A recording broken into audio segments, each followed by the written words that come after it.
कहानी आखिरी चिट्ठी। एक छोटे से गांव में आरब नाम का एक लड़का रहता था। वह बहुत शांत स्वभाव का था, लेकिन उसकी आंखों में हमेशा कुछ कहने की चाह होती थी।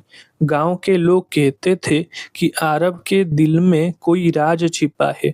आरब हर दिन सुबह उठकर नदी के किनारे जाता और घंटों वहां बैठा रहता। एक दिन उसकी मुलाकात मीरा से हुई। मीरा शहर से आई थी और अपने दादा दादी के साथ गांव में रह रही थी। दोनों धीरे धीरे अच्छे दोस्त बन गए। समय के साथ उनकी दोस्ती गहरी होती गई। आरब ने कभी अपने दिल की बात नहीं कही, लेकिन मीरा उसकी खामोशी को समझने लगी थी। एक दिन मीरा को अचानक शहर वापस जाना पड़ा।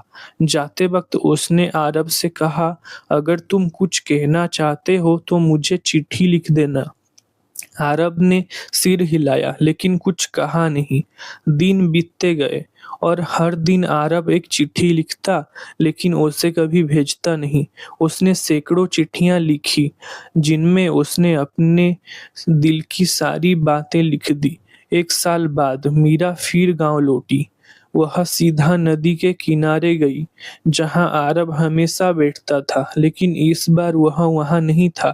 गांव वालों से पता चला कि कुछ महीनों पहले आरब की तबीयत बहुत खराब हो गई थी और वह अब इस दुनिया में नहीं रहा। मीरा टूट गई। वह उसके घर गई, जहां उसे एक छोटा सा डिब्बा मिला। उसमें वही सारी चिट्ठियां थी जो आरब ने कभी भेजी ही नहीं थी। आखिरी चिट्ठी में लिखा था, मीरा मैं तुमसे बहुत प्यार करता हूँ, लेकिन शायद यह बात कहने की हिम्मत कभी नहीं जुटा पाया। अगर कभी तुम ये चिट्ठियां पढ़ो तो समझ जाना कि मेरी खामोशी में भी तुम्हारे लिए बहुत कुछ था। मीरा की आंखों से आंसू बहने लगे। अब बहुत देर हो चुकी थी, लेकिन प्यार आज भी वही था, नदी के उस किनारे पर।